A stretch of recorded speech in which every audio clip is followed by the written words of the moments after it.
This edition of the Rahman Experience is brought to you by First Coast Nutrition and Supplements. It's your one-stop shop for keeping your body in optimum health. Get all the help you need right now at pmpnutrition.com. The Jacksonville Free Press newspaper, bringing positive news to North Florida for more than 30 years. JacksonvilleFreePress.com. And Edward Waters College. Enroll right now. ewc.edu. Edward Waters College, emerging eminence. It's time, one of the hottest podcasts in the country. You're inside the Rahman Experience. M-I-N-E-S-G-R-A-N-T. Yo, Mr. Johnson, it's the anthem. No, this ain't a game, plugging Madden. Got the daily news, what they having. Couple interviews, a couple things we asking. And experience the greatest teacher. As you experience the greatest teacher, a living testimony, really truly make it deeper. And life a pretty penny, not as pretty when it's cheaper. This is for the culture, never trying to get over. I know this world is getting colder. I ain't come here to roast ya, so it's what I told you. Rahman experience, Johnson experience. Oh man, you curious, breaking news is serious, but we still laugh and smile. Got them bad laughing now, moving from the left to the right like speakers panning now. Rahman experience, Johnson experience. Oh man, you curious, breaking news serious, but we still laugh and smile. Got them bad laughing now, moving from the left to the right like speakers panning now. I can't do it for the vine, I just do it for the podcast. I stay connected without Comcast. I make them stay like it's on task. I make them stay like it's on task. Keep going, keep rolling with it. So many episodes and I let them know. A lot of things they ain't never know. But we gon' take our time with forever glow. This the Rahman experience, Johnson experience. Oh man, you curious. Oh man, they mad. Yeah, they furious. Man, they mad. Cause they furious. Keep on rolling. Keep on going, go coast to coast, cause we keep on coasting. M-I-N-E-S-G-R-A-N-T. Got these flows in a smooth light lotion. Move with the groove and I move with the tune. And vibe with the wave and I'm still showing praise. Got first, family second, but tune in, go ahead and we gon' do this. Rahman experience, Johnson experience. Oh man, you curious, breaking news serious, but we still laugh and smile. Got them bad laughing now, moving from the left to the right like speakers panning now. Rahman experience, Johnson experience. Oh man, you curious, breaking news serious, but we still laugh and smile. Got them bad laughing now, moving from the left to the right like speakers panning now. And we are back. Welcome to the Rahman Experience. It's been a minute. I know you've Facebooked me, you've tweeted me, you've text messaged me, you've emailed me, you've done it all, and I hear you. But the good thing is we are back and we're on it. I'm so excited to be back in the experience. And this week, as we come back, we are here with Dr. Nikki Giovanni. That is just the most amazing thing. She is someone I've looked up to. In fact, my favorite book of hers is kind of modern. It's called Bicycles. But the love poems in Bicycles are second to none. So Dr. Giovanni will be with us on the show. We had a chance to talk about a lot of things that she experienced in a very intimate setting with my learning team members from Edward Waters College. So I hope you'll join me for this. It's really, really amazing. And I think that it's so important that we have these conversations with luminaries of our day because she's not just Black history. She's history, period. She's a part of feminism in America and all of those other great things. So I'm looking forward to pulling that out and allowing you to talk about it.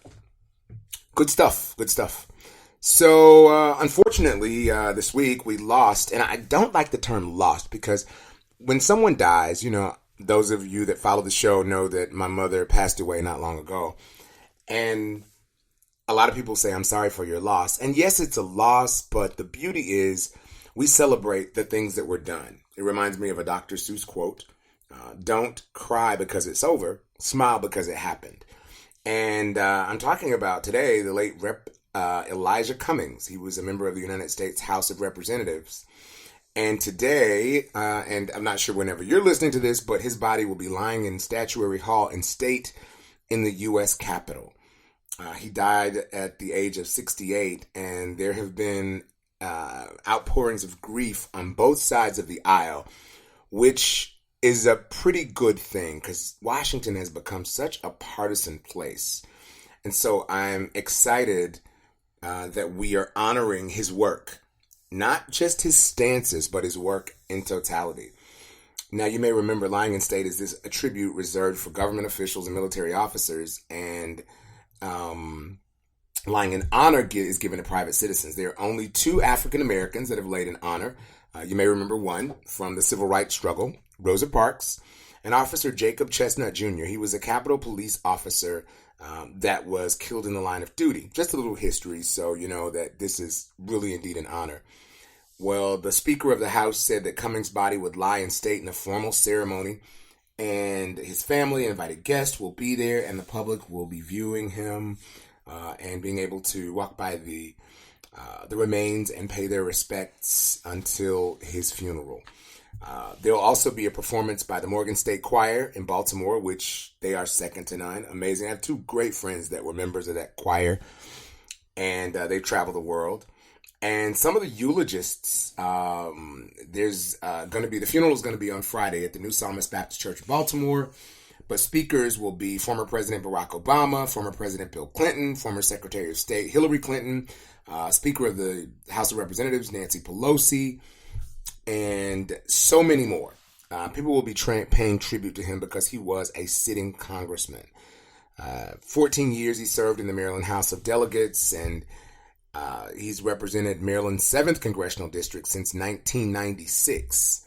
And he's someone that didn't take any nonsense. And he's going to be missed. He's going to be missed. But I don't want to see it as a loss. I want to see it as us honoring a man who did an amazing work in Congress. And he continues to allow the work that he did to speak for him. Right? And that's something I think Elijah Cummings would want to be remembered as. Now, the question is who's going to take up the mantle of leadership. There's going to be, right now, Maya Rockemore Cummings, who is his wife, is honestly, he's got to be laid to rest. But there are people who are speculating that Miss Rockemore Cummings will be the next congressperson, that she's going to get appointed to his congressional seat, which, right now she's the chair of the Maryland Democratic Party in the state of Maryland. So it's not a stretch.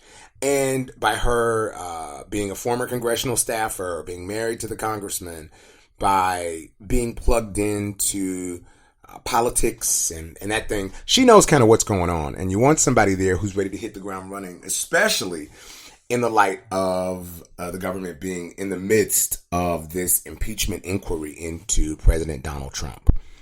Speaking of the impeachment inquiry, this is where it gets really interesting. So the congressional leaders were having an impeachment, I guess, not trial. They were having a deposition or a questioning session that was closed, right? There are both Democrats and Republicans on the committee. Well, the Republicans who were on the committee opted not to come. They brought other Republicans with them and stormed this room where the committee hearings were being held. Now, the interesting part about them storming the room is that the room was supposed to be secure because they were talking about things that dealt with national security. So what's going to happen? No one knows. No one said it, but they held this. They just literally stormed the meeting, and the meeting had to stop, and they held it up for 4 hours. Now, according to the latest reports, the impeachment probe could go public as early as next month. But when I tell you that stormed closed-door meeting is not something that they can take lightly, because it could let information out into the stratosphere, right? Into people that are enemies of America. And whether you're Democrats or Republicans, it's just something that is not what our democracy is supposed to be about. The leadership was held by the leadership of this group that stormed in was held by Representative Matt Gaetz of Florida, barged in and wanted to see the closed door proceedings. And it was just chaotic. The House rules were just completely blasted, even though they said this was a closed door meeting and there were Republicans on the committee. It was just chaos. And so we don't know if any of the members of Congress are going to be charged or what's going to happen. But is that at all where we want to be? I think not. And again, it's up to you. Let me know what you think. I can't wait to get you on as guests on the show. We'll be having you call in very soon, working on that. It's a technology thing, so we're working on that. But Wednesdays are going to be the days, and we'll have you call in, and we will talk it up. So the Rahman Experience has so much in store for you this season. I can't wait to share it with you. Also, check out my man Octavius Davis and Wanda P. Octavius the Voice. They have Pod FM. They are an amazing show. You'll hear more about them, but I was a guest on their show. Go check out the interview with them. I will try to play it in its entirety on a special edition of The Experience. But check it out. You can find them, Pod FM, Positivity on Demand with Wanda P. and Octavius Davis, a part of the People Station, 92.7 The Beat Radio Network. Yeah, so glad to bring them on board and glad to be a guest on their show. All right, much more coming up with Dr. Nikki Giovanni. But first, the news. 4 flight attendants are off work and under scrutiny today as they were arrested at the Miami-Dade International Airport for money laundering. They were coming in from Chile, and between the group, they had more than $20,000 of cash on them. Now, authorities are working with the Department of Homeland Security closely, but they still don't know where the money came from or why they had it. And the flight attendants aren't saying a word. The notorious RBG, also known as Supreme Court Justice Ruth Bader Ginsburg, is this year's winner of the prestigious Berugin Prize for Philosophy and Culture. Now, the prize is worth $1 million, and it gets donated to the charity of her choice. She was just one of more than 500 nominees for the award. Justice Ginsburg is only the third woman to win the award that was founded by billionaire philanthropist Nicholas Berugin. The honor is given to pioneers making political, social, and economic advances that shaped the world. And there's one town in Virginia that is not at all in the Halloween spirit. In the city of Chesapeake, if you're over 14 years of age and you get caught trick-or-treating, you could get a $250 fine. Now, the law goes on to say that anyone trick-or-treating after 8 o'clock at night could also face jail time. Now, while you might think that that's a harsh penalty, it's actually reduced, and it was reduced in March. The old law said that kids over 12 who were trick-or-treating could get thrown in jail. There's more ahead with Dr. Nikki Giovanni as the Rahman Experience continues. I'm little teapot, short and stout. Here is my handle and here is my spout. No, Dad, like this. When I get all steamed up, then I shout, tip me over and pour me out. This is WWE superstar Roman Reigns. It only takes a moment to make a moment. Take time to be a dad today. Visit fatherhood.gov, brought to you by the U.S. Department of Health and Human Services and the Ad Council. Welcome back to the Rahman Experience, one of the country's hottest podcasts. And you know, one of the most amazing things about this show is that we get to talk to exemplary people around the world. And today's guest is just like that. Born in Knoxville, Tennessee, she was the youngest of 2 daughters in a very close-knit family. And she says that she comes from a long line of storytellers. Now, as I said earlier, one of my favorite works of hers is a simple book of poetry called Bicycles. But her poems grew out of the response to assassinations of Martin Luther King Jr., Malcolm X, Medgar Evers, Robert Kennedy, so many people. But she wrote and wrote and wrote and wrote, and now she continues to teach writing, pushing forward a new generation. Now, she came to Edward Waters College, where I'm a professor, and I had a chance to bring in some of my learning team members and to sit down with her to talk about the things she's experienced, the things that she hopes to see, and what's next for her. Here is my interview with the one and only Dr. Nikki Giovanni. Thank you for coming to Edward Waters College, and we're going to start out with some questions from our communication scholars. Okay, so I actually did some research on you, and I noticed that you were born in Knoxville, Tennessee, and you later was raised in Cincinnati, Ohio.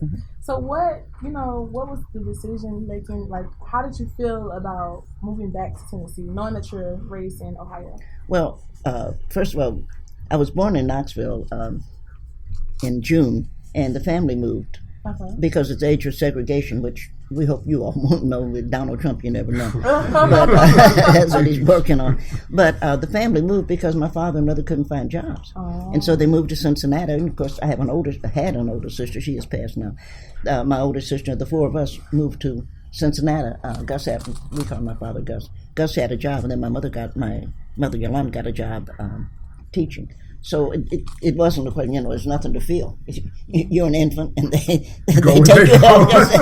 They don't ask, they just take you with them. And then when I was about 14, I went back to live with grandmother because of a lot of tension, and it's not unusual in the house. That I thought they should have gotten a divorce, but they didn't ask me, and I thought somebody should leave, so I went back and lived with grandmother. But you're just trying to have some sanity in your life. No big deal. Okay, so I understand that your real name is not Nikki Giovanni. So what made you choose Nikki Giovanni? If there's any one thing, thank you for asking that question. This is my real name, by the way, but I was named after my mother, who was named Yolanda Cornelia Watson, and then she married Gus Giovanni. Now, my grandfather's a Fisk graduate, 1905. So when Grandpapa was at Fisk, W.E.B. Du Bois was at Fisk. Du Bois named his daughter Yolanda, and this is what I think, because that's all I can do. There's nobody left to ask, and that's the truth. That I think Grandpapa named Mommy, his oldest daughter, after Du Bois. Cornelia is Grandpapa's mother's name, and Cornelia Watson is the free child of slave parents. She was the first person in our family, in our line that we can touch, who was born in freedom. And so we know that's where the Cornelia came from. The Watson came from my grandpapa, whom we call Grandpapa, but his full name was John Brown Watson. So it was easy to figure out why Cornelia named Grandpapa John Brown, because John Brown was an abolitionist, as you know, or at least I hope you know. Yes. It was an abolitionist who started Civil War at Harper's Ferry. So we know how that came. I don't know why they called me Nikki. And it's only been recently, and recently being the last 4 or 5 years, that somebody actually says, why were you named Nikki? I have no idea, and I don't. That's just what they called you. And there's nobody in the family. We all have weird names. I have God bless us. The family is shrinking. We're down to 8 because we just lost a cousin. And my cousin, his name was John, so I wouldn't have a problem with that. John Terrell was named after his father, was named after our grandfather, John, but Terrell is the name of his grandfather on his father's side. So he's John Terrell Chapman. He's the one who just died. We'll be going to his funeral next week. So, but we called him Terry. That was easy.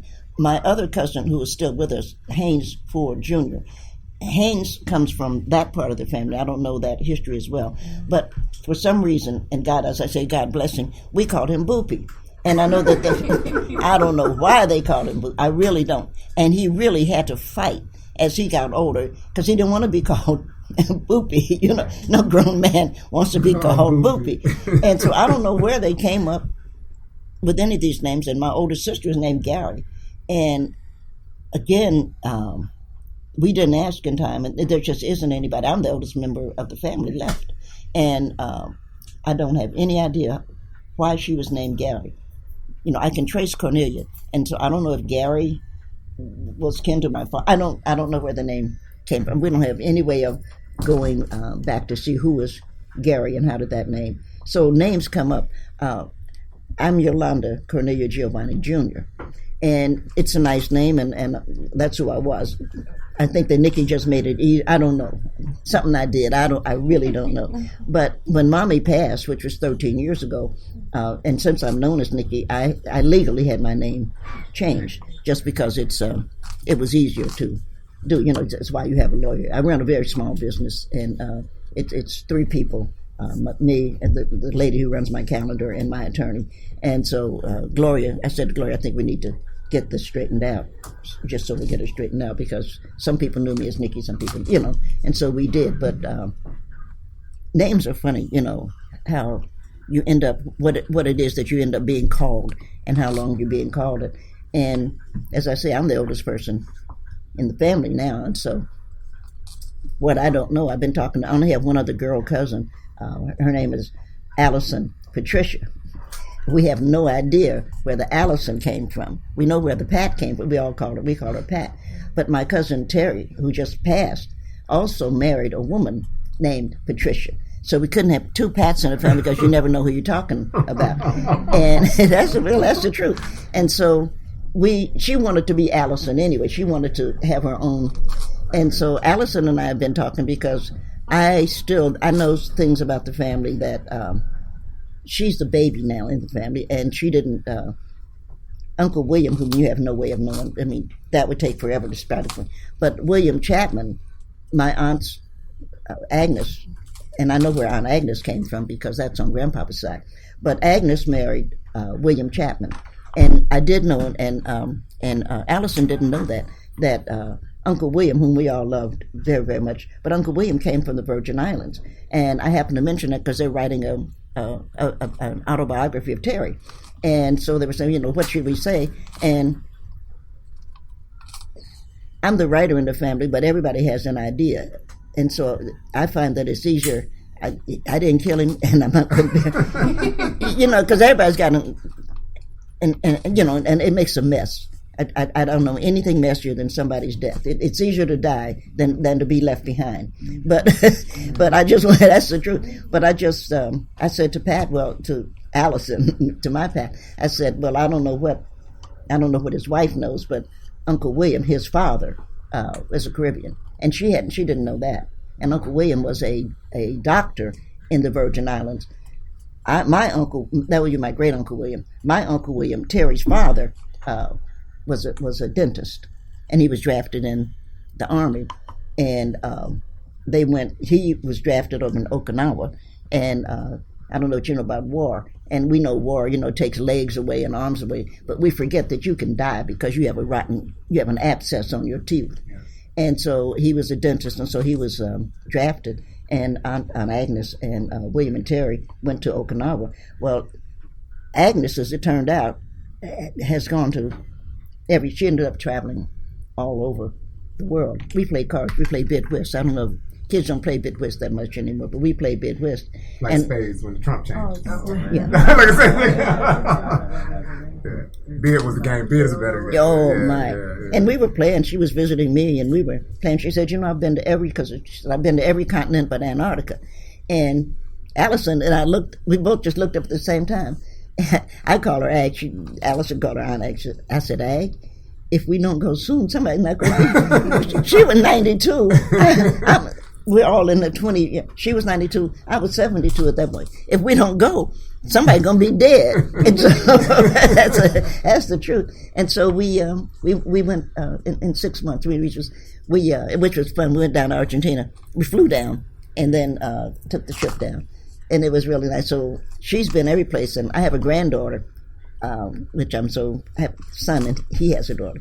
And I'm excited about, I probably will, if I can remember to do it, mention it to you all. There's a worm in the Arctic Circle.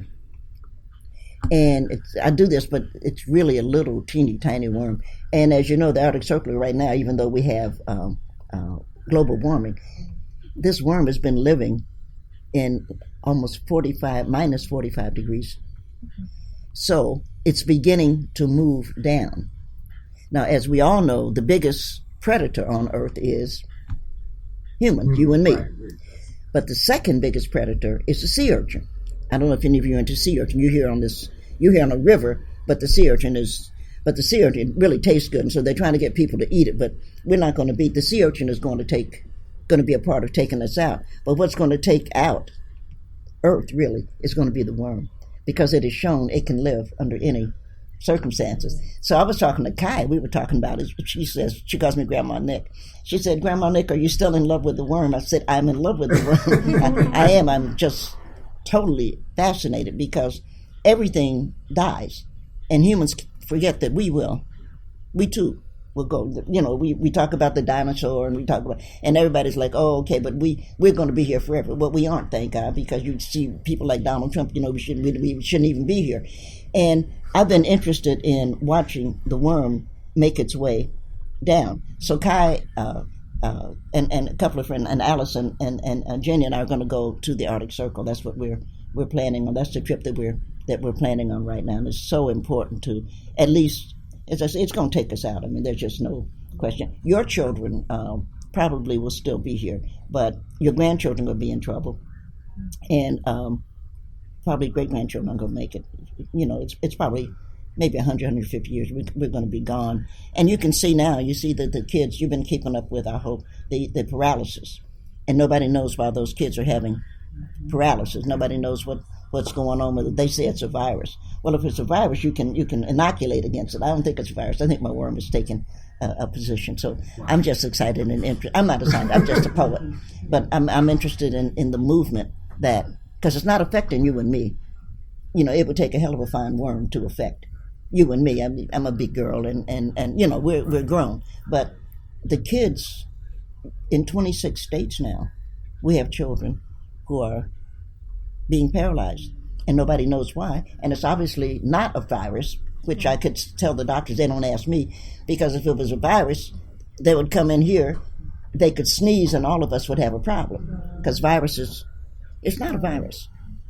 And so I'm interested in Kai's smart, and I really like her. I said that all the time. Thomas, we had a lot of boys in the family, so it was really nice to have a girl. So when she came, it's like, Thomas, you finally did something right. And we have a girl in the family, and she's really smart. She's a really sweet kid. So I'm excited about going to the Arctic Circle to just to kind of see what you see. I know you can't see the worm because right now it's not big enough to be seen. But something is being felt, and we're not paying attention to how to live with it. But then we don't live with things we can see. We don't live with each other. We're prejudiced against each other. So, damn well, everybody's figuring out how we're going to kill the worm. Well, I don't think that's going to happen. That's a long answer to your question. I'm sorry. Well, I just wanted to start off by saying I think you are poetry. And my professor was giving us some of your poems, and I want to know, where did that all start from? Like, what put everything together and be like, okay, I'm going to write poetry? I'm always laughing because my sister, I mentioned Gary, and Gary was a talented person. And she could play the piano. She's playing, Gershwin, and she was playing Claire de Lune and stuff. She could do that. And grandmother was trying to teach me how to play the piano when we were little. We were visiting grandmother, and she called all. With the four of us would be there: William, Terry, Gary, and me. And grandmother was going to teach all of us piano. She called me in one day. I don't know what kind. I was in a bad mood, I guess. And she was like, Nikki, I want you to learn how to play piano. You try to please your grandmother. I love grandmother. And I missed a note. And she had a yellow, I'll never forget that, she had a yellow number 2 pencil. And she hit my, Right, exactly. And I'm a calm person, but I just looked at her and said, Grandmother, if you're going to be abusive, I'm going to get up. And I always remember, she said, abusive, well, I'll be darned. And that was it for me in the piano. But Gary could play the piano, Gary could sing, Gary could dance, Gary had, and you can see I have, but Gary had smooth skin, she had dimples. So I grew up as the little girl, I'm the younger sister, with a big sister who could do everything. So all I could do was watch, which suited me. I watched. And if you watch, then you're going to end up either being a painter, which I enjoyed painting, I'm just not that good at it, or you're going to write. Because that's all you can do if you're watching. I mean, if you think about it, that's all you're going to do.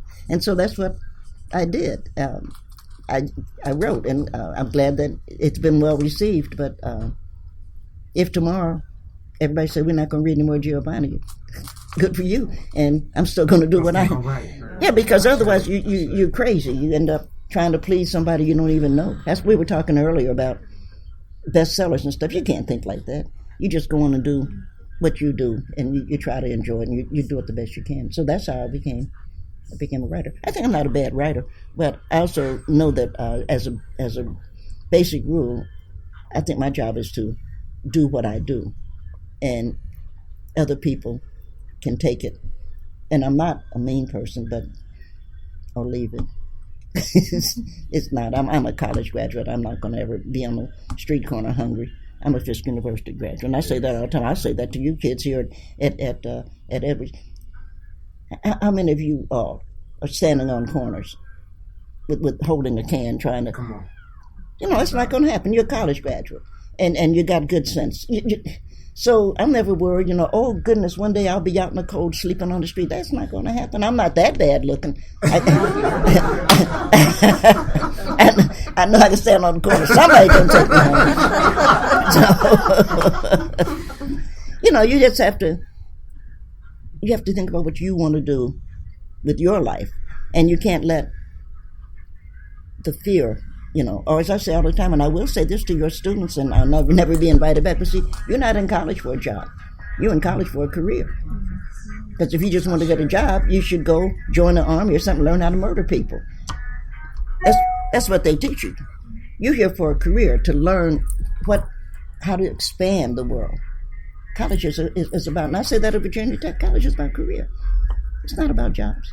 And you have to keep that in mind, because somebody says, if you're an English major, you'll never get a job. Well, you're not here to get a job. If you're an English major, you're here to expand. You're here to fall in love with the worm. Because somebody's going to fall in love with the worm, and somebody's going to find out what it is. And we have to remember, when they wanted to go into space, they had to call the Appalachians. You know that. I don't know if you're all the space freaks I am. They had to call the Appalachians. But who told the Appalachians when they could go? It was 8 black women. That's a fact. So the white men were going to get on the rocket, but they said, what the girls say? Did the girl say it's okay? Did the girl say it's safe? That's a dream. That's not a job. That's a career. That's a dream. And I love John Glenn for that, because John Glenn made a point. So I'm not going any place till he called him the girl until they tell me what's relatively safe. So it's our dreams. That's what I'm trying to say. Your genealogy, and I know and those that have questions, let's just jump in, because I really want to pull you. You speak of such a rich family history, and just hearing you rattle the names off, and this one was a doctor, and this one was here and there. How far back have you traced your genealogy, and has that put some inspiration into the Nikki Giovanni that you are today? Starting no. I'm not. I wouldn't spit on a piece of paper and pay $26 to somebody to tell me, yeah, your great something came from someplace. I don't give a shit. That's not what I am. I know, and I mentioned Mama. Well, see, we call her Mama dear. Cornelia Watson is as far back. I have a picture of Cornelia, and she had 2 dresses. And so I have a picture of her with John Brown, with my grand, and she has this white. And then I have a picture of her, a photograph of her alone. So that was just very lucky, because most of us don't have that far back. Mama dear was the free child of slave parents, and so that went back. But I don't think that has anything. I mean, I think that's something that makes people feel like, oh my goodness, if my great grandfather just some. I assume that somebody in my family, was some kind of thief. I hope so, because how you going to get money? You think, no, 200 years ago, how you going to get any money if you don't steal? And so I hope that they had enough sense to do that. I'm a big fan. I appreciate, let me put it that way, the people who escaped slavery. I think that this was a good and a bold thing, but I am in love with the people who stayed, because they were not cowards and they were not fools. They stayed and built a community. They built this place where we are. Think about it. Think about 150 years ago. You had to be bothered with these white people. And I'm not against white. It's not. But they stayed and built a community. They built a church. They found each other. These are great people. And I think that's what's important, the people who stayed. And if you can imagine, because lynching is a terrible thing no matter how you look at it, and it's hard for people to realize that it hurt. You see it in lynching, it's like, oh, they were lynched, but it hurt. It had to physically hurt. And it's not so much that the person who was lynched, we're back to that, the person who was lynched is dead. But you had to cut that man or that woman. We have to remember, a lot of women were lynched. You had to cut them down. And then you had to wipe the spit off where people had spat on them. You had to see the scars where people had cut them. You had to see the way that they were mistreated. And you had to put that body in the ground, and you had to find a song. Then the spirituals are so wonderful. So you say, where do I come from? That's where I come from, the people who stayed. So I was never going to move to, I used to tease, Jimmy Baldwin was a friend of mine. I was never going to move to France. I was never, the people, I'm going to stay. I would rather not be lynched. I would rather not have to bury my son. But right now, look at what's happening. 14-year-old sons being shot in the back. Look at what's happening. That's an incredibly sad thing. But we stayed then, and we're going to stay now. And I think that's what's, frankly speaking, that's what's important. So that's as far back, because the Africans sold us. The Europeans bought us, but the Africans sold. So, you don't want to get, well, you can, of course, but that make you crazy. Then you'd be mad at everybody. The Europeans, the Africans, everybody. Yeah. But, how did it feel when you first received your award? I know we were talking about poetry earlier, so how did it feel when you first received your award? Oh, I was happy. My mother was, Mommy's been dead now 13 years, but it was always nice because, you got a mother, and mother saying like, okay, she didn't just waste her life, And the one thing that I wanted, because Maya was friends, and Maya was always the reason that I got along with Maya, who's not an easy person to get along with. That's the truth. But the reason we did is that she was always good to Mommy. But Maya was, 6'2"? Yes, ma'am. And we went up to, and I say we, my mother, I was receiving an award from Mount Holyoke, and Maya was receiving an award, and Catherine Graham, who at that point owned the Post. And Kay Graham is about 6 feet. So Kay and Maya are way up there. Mommy's 4'11", and I'm 5'2", right? But they had on minks. It's one of those things. And so I'm looking, they had on minks. And I looked at that, and I said, my mother will never be in the company of these bitches again. And I meant that one. We went back home. No, I said, no. And I said, Mom, you have to take it.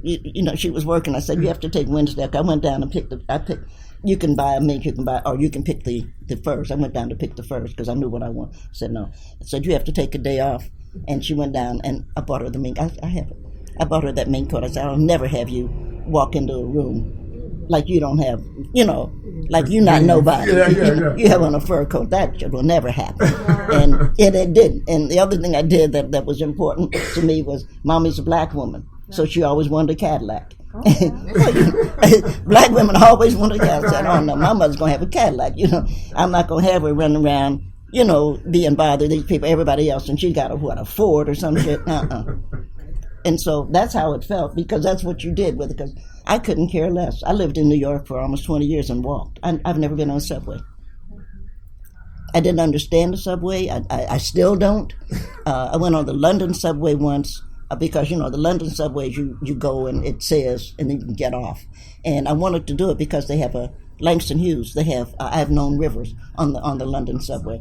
And that's how I wanted to see it. But there are things that I don't care about. Well, many things I don't care about. But it was important to me that my mother had what all them other people, I shouldn't call them, all those other people had. I'm not going to have her walking around and they have things and she didn't. That was the way I felt about that. So you say you live in New York for 20 years. So how was it getting accustomed to New York? I know that you were in Knoxville, Tennessee as well, like moving around from different places. How was it getting accustomed to each place? Oh no, you live where you live, and I walked in Knoxville. Maybe that's what helped it. But I went to high school, and then I took a test. I'm what was called an early entrant because I took a test. I never graduated from high school. And so that helped me get my first job because I went back home. I shouldn't tell you all this, but I went back home, back to Cincinnati because so my first year I'm out of school and I went back home and lived with Mommy. And Walgreens drugstores advertised that they needed, it's like get a job at Walgreens. That's great. And I went, you fill out I don't know if you all get, but you fill out those things. And so it got into what year did you finish school? And it was the truth. And I was one of those, I didn't finish high school. It's really pitiful, And so they said, we have to hire this Negro. She didn't finish high school. I didn't bother to tell them I was in college because it would have cost me my job. Right. So I got my first job because that's what they thought. I had to laugh about that. And what was his name? Richard His name was Richard. I can't remember. But he laughed when he finally realized what I had done. He said, you were in college. I said, no, you didn't ask was I in college. You asked what was the highest grade in high school. And I didn't finish high school. Right. So it worked. I got a job. Well, you know, you're always trying by any means necessary. Well, I didn't lie. Yeah. But I think, you know, one of the things your generation, I've been talking about we're going to get rid of humans, but if you don't, I think one of the things your generation has to think about is how far we want to go in high school. Because I think that to some degree, after the 10th grade is kind of a waste of time for many of us. And we should be able to put you on into, as a group, into community college and to let you go forward. Some people will still enjoy, and I say that 10th and 11th grade will be important to them. But for a lot of kids, it's not. It's a waste of your time. And it would be really good to send you on. Now, that will mean that you're immature, as was I and any number of other people. That will mean that you'll make mistakes, as did I and any number of other people. But that's a part of life. Right. And once you have the time, we've given you 2 years to make up your mind, oh, that was a mistake, and this is how I need to go now. Am I making? Yes, ma'am. And I just think it has to be rethought. I really do. Because I know we have too many smart kids who are wasting their time. And, of course, your generation, and God knows we all feel so sorry for you. You all know because you spend too much time on Facebook and you spend too much time wondering what other people think. And you should be reading your classics, you know. And I'm having a fight with even Virginia Tech, and we're supposed to be, that's where I teach. And we're a land-grant school. And one of the things that we need to do for the land-grant kids is to make sure that they can travel around the world. They want to get rid of, we have the school in Switzerland. They want to get rid of the school in Switzerland, and it's an academy. We need that because the land-grant kids, the rich kids who come to Virginia Tech, and we have plenty of those, they've been doing England, they've been doing France, they've been all of their lives. But the land-grant kids haven't. And so and I like Switzerland because, one, it has good chocolate, and two, Roger Federer. I was going to say, it would be good, and we have it, and so we have to continue. Everybody's saying, oh, we're losing money. And I'm tired of people talking about losing money because we have so many billionaires, you know, tax those people and go on. We need to have the land-grant kids as we need to have, and all the HBCU kids. You need, and I'm glad when you go to, you know, I'm happy you go to Africa. There's a lot to see in Africa. But there's a place called China. There's a place called Asia. There's a place called Europe. And we need to make sure that you get around. And that as you get around, the other thing we need to make sure is that wherever you are, you eat. So you just don't grow up thinking that Kentucky Fried is real food or Burger King is real food. You know, that you learn to eat with other, you know, that you... And you say, well, we'll be nervous. Well, you should be nervous here. That's the truth. You know, so your job, I think, is your generation. I think that, and I hope I remember to say that to the group. I think that your job, our job, was we broke down segregation. Your job is how to live with non-segregation. Because non-segregation does not mean no racism. It just means non-segregation.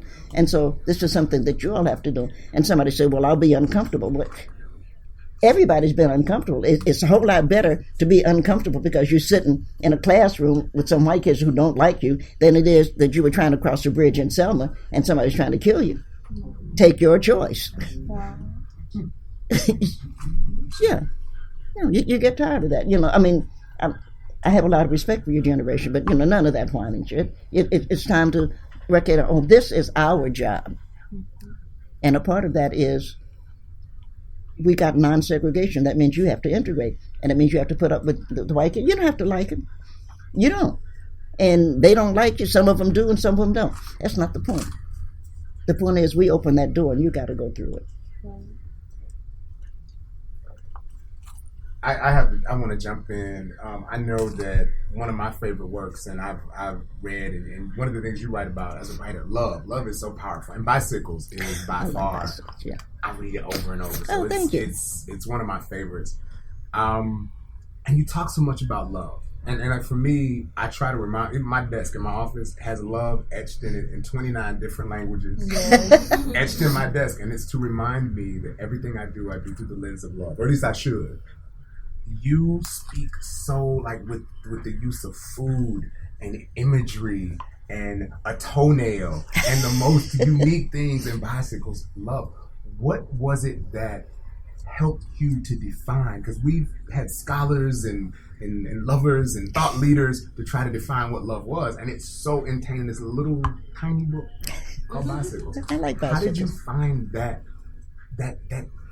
way to unlock the mystery and really explain what love is? You asked the wrong person. You did.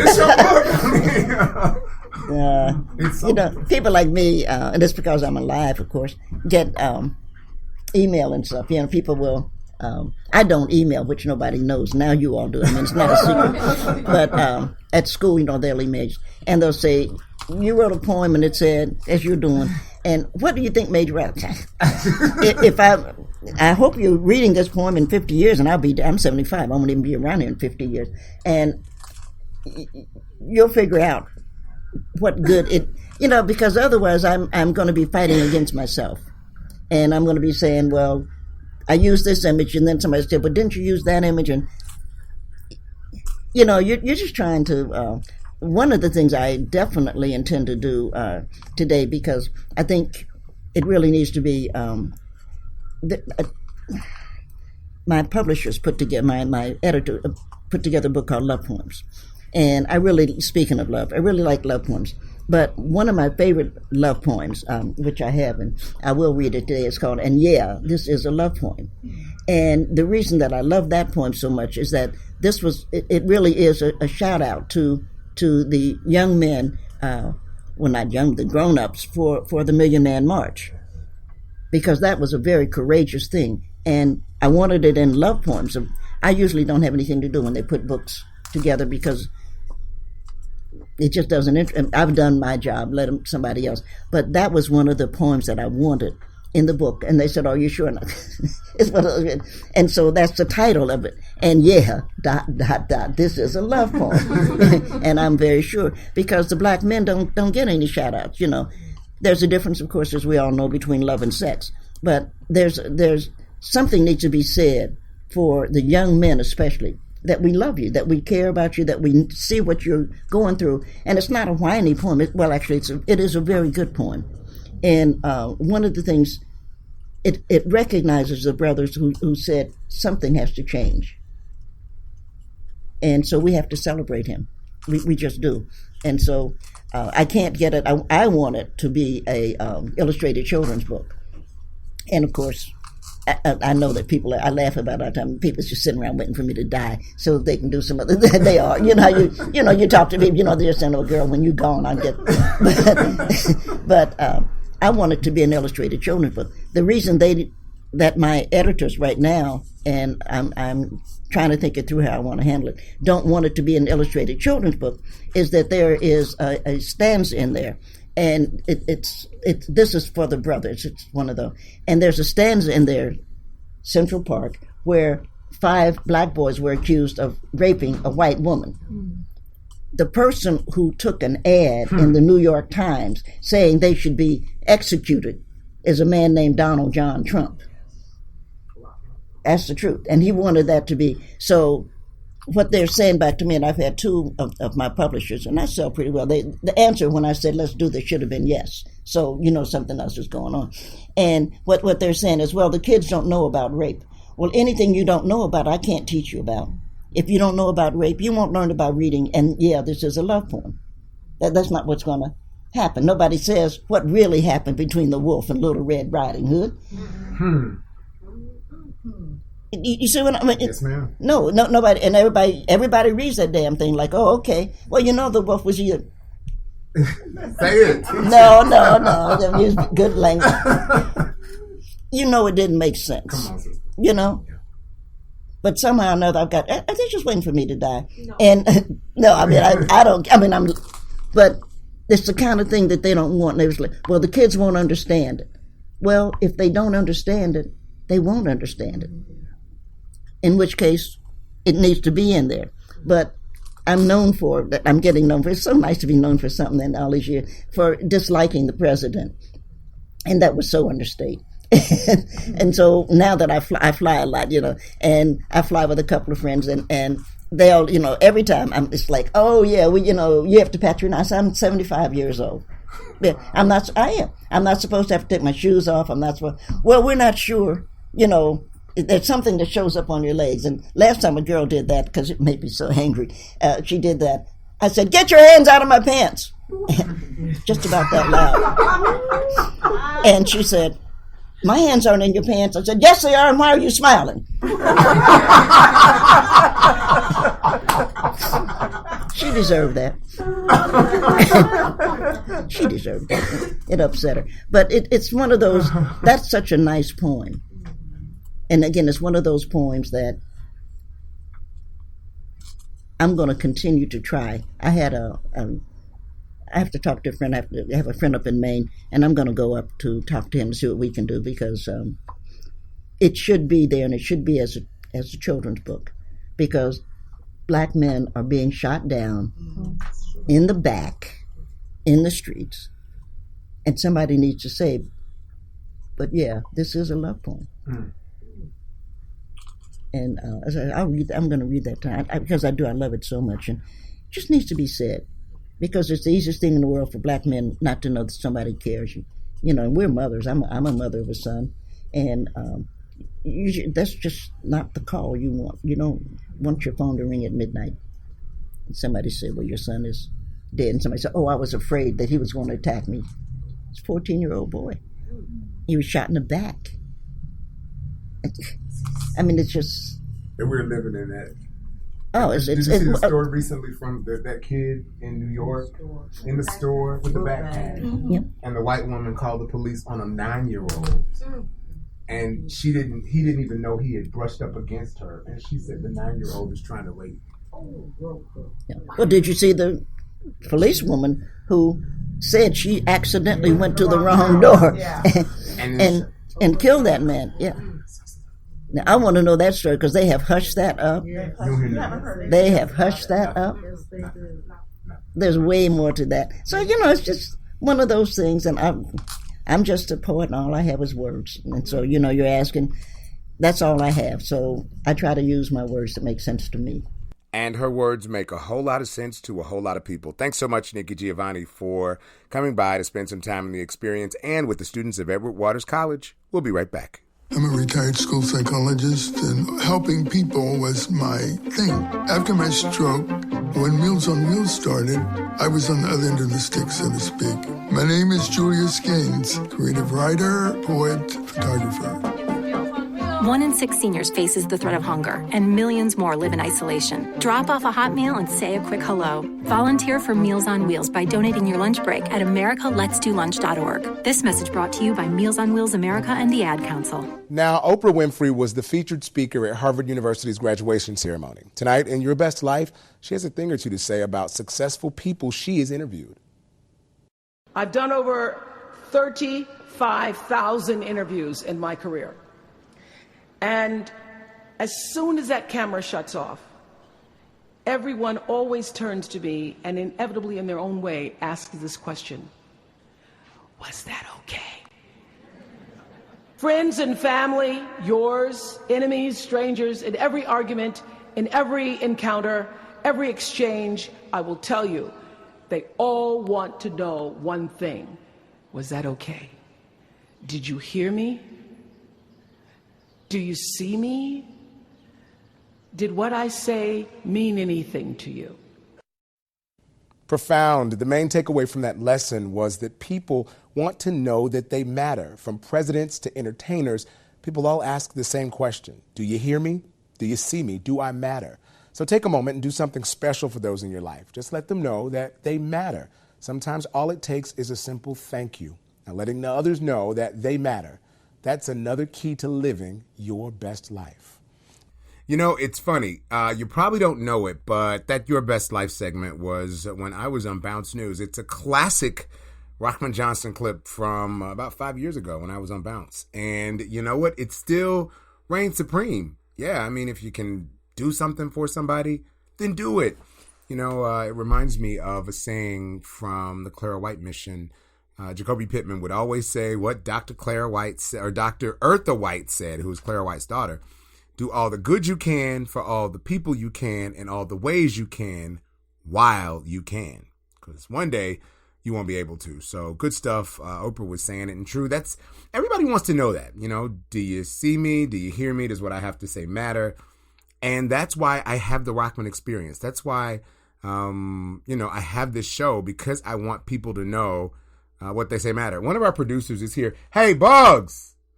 Hey, Justin, come here a second. So here we're working. I know this is like highly unorthodox that I would call in someone to check the show, but Justin Dorsey is one of the people who are here. So is Damian Bugs. These guys are working hard to do some stuff at WEWC. Hey, how do you live your best life? This is quick. We're going to have you guys on other shows, but real quick, how do you live your best life, Justin? Waking up every morning, of course, giving God all the praise for just waking up. But after that, just, living life as if it's your last. Yeah. You got to live it fully, completely. How about you, Mr. Bugs, Damian Bugs? I'll just go day by day, making sure everything that I didn't do right the day before, I'll do right the next day. So, and just keep moving towards everything I want to get to in life. These guys are really smart. And we're going to have you on the show one day to talk about some of the things you do and what's going on here at Edward Waters. But we just played a Your Best Life segment I did like 5 years ago, right? And it talked about Oprah Winfrey and one of the things that she said in a graduation speech. And Oprah said, people just want to know, do you hear me? Do you see me? Does what I have to say matter? In the 30,000, I think she said, interviews she's done, people just want to know they matter, right? Does what I have to say matter? And it matters to me. What I try to do is everything I can for somebody, I do it, right? Because as you said earlier, try to fix those things that you messed up before if you messed up. And you never know when your last day is, so let's live each day to its fullest. So that's all I can say. Thank you guys for being a part of the experience, and thank you all for tuning into the Rahman Experience. Remember, you can follow me on Twitter at RahmanJ. That's RahmanJ. Also on Instagram at the same name. You can find me on Facebook at facebook.com/RahmanJFans. Special thanks to our producers, Hayden Cummings, Javan Reed, Damian Bugs, Justin Dorsey. Of course, our theme music was composed by Miles Grant and Kimberly Davis, Dr. Kimberly Davis. They do a really good job. Now, remember, you can catch us here on weekdays on WEWC. You can catch us on 92.7 The Beat and wherever you get your podcasts. So make sure you're talking to people, you're telling people about us, and stay in the experience. We've got some exciting things on the way. I'm Rahman Johnson. Until next time, stay amazing. M-I-N-E-S-G-R-A-N-T. Yeah. Yo, Mr. Johnson, it's the anthem. No, this ain't a game, plugging Madden. Got the daily news, what they happen. Couple interviews, a couple things we asking. And experience the greatest teacher. As you experience the greatest teacher, a living testimony, really truly make it deeper. And life a pretty penny, not as pretty when it's cheaper. This is for the culture, never trying to get over. I know this world is getting colder. I ain't come here to roast ya, so it's what I told you. Rahman Experience, Johnson Experience. Oh man, you curious? Breaking news is serious, but we still laugh and smile. Got them bad laughing now, moving from the left to the right like speakers panning now. Rahman Experience, Johnson Experience. Oh man, you curious? Breaking news serious, but we still laugh and smile. Got them bad laughing now, moving from the left to the right like speakers panning out. I can't do it for the vine, I just do it for the podcast. I stay connected without Comcast. I make them stay like it's on task. I make them stay like it's on task. Keep going, keep rolling with it. So many episodes and I let them know. A lot of things they ain't never know. But we gon' take our time with forever glow. This the Rahman Experience, Johnson Experience. Oh man, you curious? Oh man, they mad. Yeah, they furious. Oh man, they mad. Cause they furious. Keep on rolling. Keep on going, go coast to coast, cause we keep on coasting. In my young yes, G-R-A-N-T. Got these flows and I'm smooth like an ocean. Move with the groove and I move with the tune. And vibe with the wave and I'm still showing praise. Got first, family second, but tune in. Go ahead and we gon' do this. Rahman experience, Johnson experience. Oh man, you curious? Breaking new is serious, but we still laugh and smile. Got them bad laughing now. Moving from the left to the right like speakers panning out. Rahman experience, Johnson experience. Oh man, you curious? Breaking new is serious, but we still laugh and smile. Got them bad laughing now. Moving from the left to the right like speakers panning out. Panning out.